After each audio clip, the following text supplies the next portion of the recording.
We're diving into Alma chapter 62 today, This chapter throws us right into a war zone. with tales of resilience, courage. And the unwavering faith of the Nephites. It starts with Moroni, right? Yeah. Moroni, he's a seasoned general who's just received a letter. Oh, okay. But this isn't like your typical wartime correspondence. Alma 62.1 says it fills him with joy and sorrow. Wow, even in the midst of a war, Right. you can have these conflicting emotions. Yeah. So what brings him these contrasting feelings? Well, the letter reveals a complicated situation back home. Okay. Alma 62.2 tells us that Pahoran, the chief judge and leader of the Nephites, finally managed to send word. Oh, wow. He's been driven from his judgment seat by rebels. Oh, no. Yeah, led by a man named Patches. Okay. So Moroni's overjoyed to hear that Pahoran is still faithful, I bet. but the news of this rebellion is against God and their nation. Right. And it deeply saddens him. Yeah, of course. So amidst this internal conflict, Moroni has to rally his troops and fight for their freedom. Exactly. He's not one to back down from a challenge. Right. Alma 62.3-5 paints this vivid picture of him raising the standard of liberty. He's not just gathering soldiers. No, he's inspiring them Yeah. with this call to defend their faith and their nation. I love how verse 5 describes it.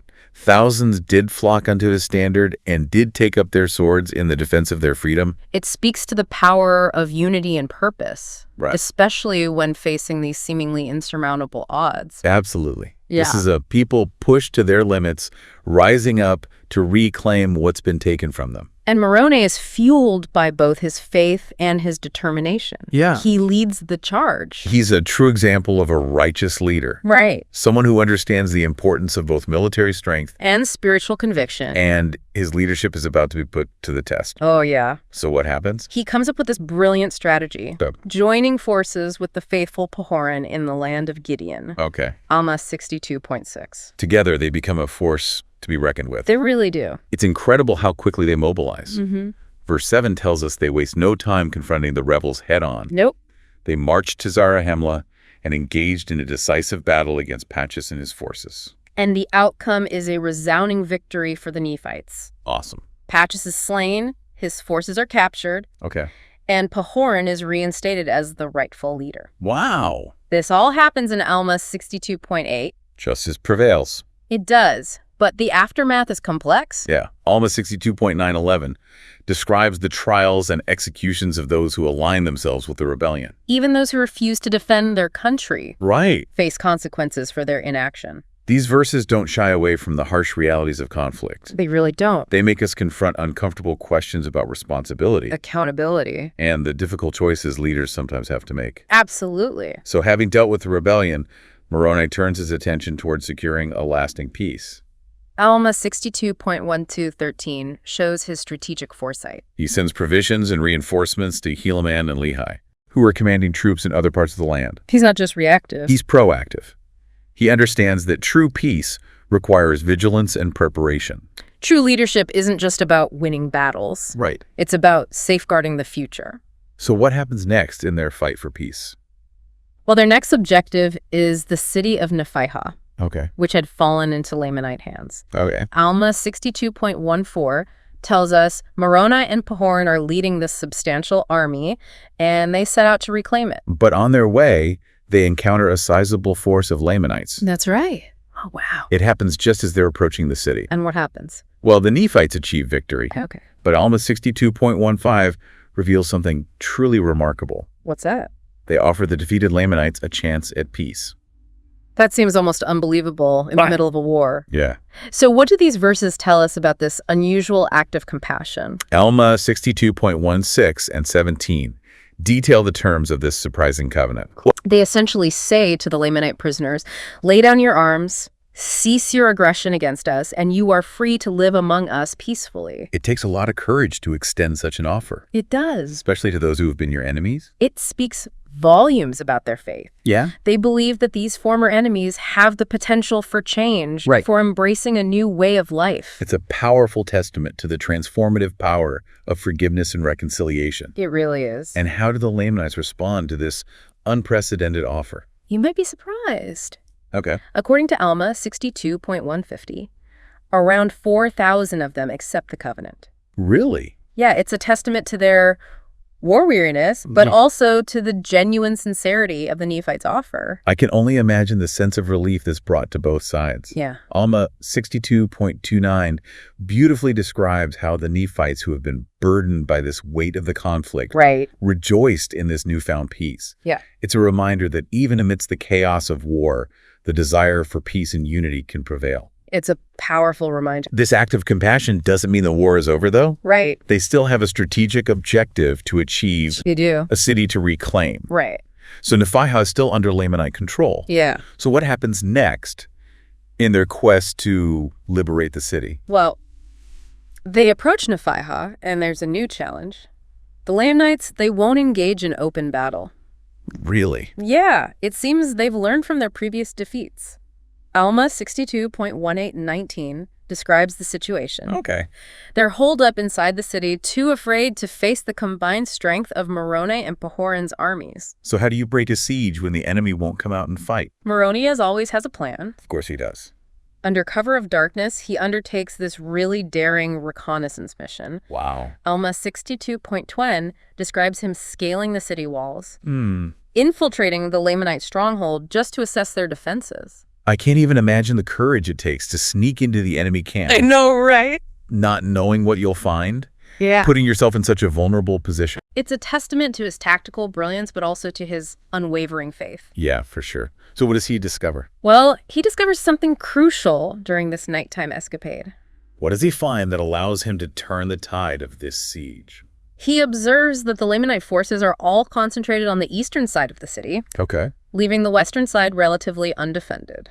Okay, so this simple observation becomes the key to their victory. Exactly. So how does he exploit this weakness? He can't just march his entire army through the front gate. No, of course not. But Moroni is a master of strategy. He is. So what does he do? Alma 62.2123 tells us how he orchestrates this stealth operation. Okay. He uses ropes and ladders to scale the western wall under the cover of night. Wow. So his men silently infiltrate the city. So they completely bypass the Lamanite defenses. They do. It's a brilliant tactical maneuver. And it works flawlessly. By daybreak, the Nephites control the city. Can you imagine? The shock of the Lamanites waking up to find themselves completely surrounded by their enemy. Alma 62.24 describes their panicked reaction. What do? They try to flee. Okay. Through a mountain pass, just desperate to escape the city they thought was impenetrable. But I bet Moroni had anticipated that move. Oh, he was always one step ahead. Yeah. Alma 62.25 details the ensuing route. Wow. The Lamanites are overwhelmed, many are slain, many more are taken prisoner, and the rest they scatter into the wilderness. It's a decisive victory for the Nephites. It is one achieved without a single loss of life on their side. Wow. Verse 26 really emphasizes the miraculous nature of this victory. It does. It's a testament to their faith and military prowess. For sure. But it also shows us that even in victory, they maintain their commitment to mercy. You're referring to how they treated the prisoners. Exactly. Even after this hard-fought battle, their compassion shines through. It does. Alma 62.27 and 28 describe how they offer the captured Lamanites a choice. They can either return to their own lands or join the people of Ammon. Right, who were known for their peace-loving ways. Again, we see this incredible willingness to offer a path to peace, even to those who had been their sworn enemies. It's a powerful example of turning victory into an opportunity for reconciliation. And it seems that many Lamanites, weary of this endless cycle of war, were ready to embrace this offer of peace. Yeah, the text doesn't give us specific numbers, but it suggests that a significant portion of the prisoners chose to lay down their arms and seek a more peaceful life. With Nephihah back under their control and the Lamanites scattered, you might think the war is finally winding down. Yeah, you might think so, but Alma 62.30 tells us Moroni, ever vigilant, pushes forward, Okay. marching his army towards the land of Lehi to support his other commanders. Once again, the mere mention of Moroni's approach strikes fear into the hearts of the Lamanites. It really does. Alma 62.31 and 32 describe them fleeing in terror. Their morale is completely shattered. Oh, wow. They end up trapped in the land of Moroni, cornered with no escape. So that's when things take a dramatic turn right. Yeah. We're introduced to a new character, Teancum, Yes. a Nephite commander consumed by a thirst for vengeance. Yes, Teancum's story is one of both bravery and tragedy. Yeah. The text paints a vivid picture of the exhaustion of both armies. Right. They've endured long marches and fierce battles. But amidst this weariness, Alma 62.35 highlights Teancum's burning rage. Yeah, he blames Amaron, the Lamanite king, for the years of suffering his people have endured. Exactly. He's fixated on revenge. He wants to make the Lamanites pay for their aggression. He really does. So he decides to take matters into his own hands. He does. In a daring act of stealth and fury, Cool. Alma 62.36 describes how Teancum infiltrates the Lamanite camp under cover of darkness and finds Amaron the king unguarded. So what does he do? Driven by this all-consuming rage, he slays Amaron with his javelin. So justice is served. I mean, the man responsible for so much bloodshed is finally brought down, but Well, what? it's not that simple. What happened? While Teancum succeeds in killing Amaron, he is killed in the process. What? Yeah, the king's servants, alerted by the commotion, they chase him down before he can escape. Oh, wow. His act of vengeance, though successful, ultimately costs him his own life. Alma 62.37 describes the profound grief of Moroni and Lehi when they learn of Teancum's death. They recognize his bravery, his unwavering commitment to their cause. Right. But they also lament the tragic consequences of his actions. Yeah. It's a stark reminder that even in the heat of battle, when emotions run high, our choices have consequences. They do. Teancum's story serves as a cautionary tale. Yeah. Showing how giving in to anger and hatred can lead to destruction, even for those fighting on the side of righteousness. It's a heartbreaking loss, but the war must go on. It must. Alma 62.38 tells us that Moroni, despite the emotional blow of losing a trusted commander, rallies his troops and leads them to a final crushing victory against the demoralized Lamanites. Yeah, they are driven out of the land, defeated, and scattered. It's a hard-won victory, but it marks the end of this brutal conflict. It does. Alma 62.39 acknowledges the high price paid for this peace. Years of bloodshed, famine, and hardship have left their mark on both sides. Yeah. So the war is over. Right. But what happens now? How do they rebuild after such a prolonged and devastating conflict? Well, the war may be over, but the work of rebuilding has just begun. Alma 62.42 describes Moroni's actions. Okay. He focuses on fortifying the areas most vulnerable to attack, making sure that their hard-won peace wouldn't be easily shattered. Yeah, it speaks to his character, doesn't it? It does. Even after achieving such a monumental victory. Right. He doesn't just rest on his laurels. No. He understands that lasting peace requires constant vigilance and preparation. It's a lesson for all of us. For sure.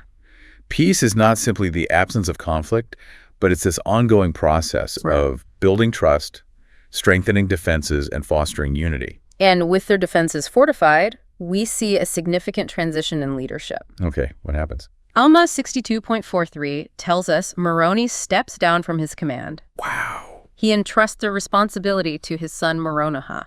So after dedicating decades to defending his people, he finally allows himself the chance to seek peace in his later years. Exactly. What a powerful moment. Yeah. Passing the torch from one generation to the next. It's a poignant reminder that leadership is not about clinging to power. No. But knowing when to step aside and empower the next generation to lead. And as Moroni steps back from the battlefield, another figure steps forward to address the spiritual needs of the people. Okay, who's that? Alma 62.44 describes Helaman returning to his primary calling as a spiritual leader.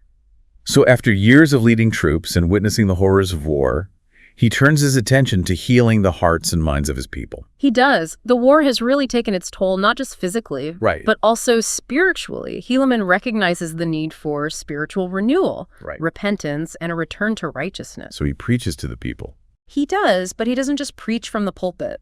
Alma 62.45 and 46 describe him and his brethren going out among the people. Yeah. They're actively teaching and baptizing, inspiring this wave of spiritual awakening as people turn to their faith for solace and guidance. So the beautiful illustration of how faith can serve as a balm for the wounds of war. Yes. Offering hope and healing in the aftermath of such destruction. And their efforts are not limited to spiritual matters. Okay. Alma 62.47 tells us they reestablish the church, strengthen their laws, appoint new judges. They're rebuilding their society from the ground up. Yeah. Addressing both the spiritual and the civic needs of their people. Exactly. It's a testament to their resilience, their determination to create a better future, not just by restoring what was lost, but by establishing a more just and equitable society. Guided by their faith, and their hard work pays off. It does. Alma 62.48 describes a period of unprecedented peace and prosperity. Their land flourishes. Wow. Their people thrive, and their nation grows stronger than ever before. But what strikes me is how they handle this newfound prosperity. Right. Alma 62.49 emphasizes that despite their material abundance, they remain humble, they remember the hardships they endured, and acknowledge that their blessings come from God. It's a crucial lesson for us all. Yeah, it's so easy to become complacent in times of abundance. It really is. To forget the source of our blessings. But the Nephites remind us of the importance of gratitude and humility. And their gratitude isn't just passive. They actively express it through prayer. Alma 62.50 and 51 describe them pouring out their hearts to God, thanking Him for deliverance from death, captivity, and affliction. It's a powerful reminder that even in times of peace and prosperity, we should never cease to acknowledge God's hand in our lives. And the chapter concludes with a beautiful sentiment. Yeah. Alma 62.51.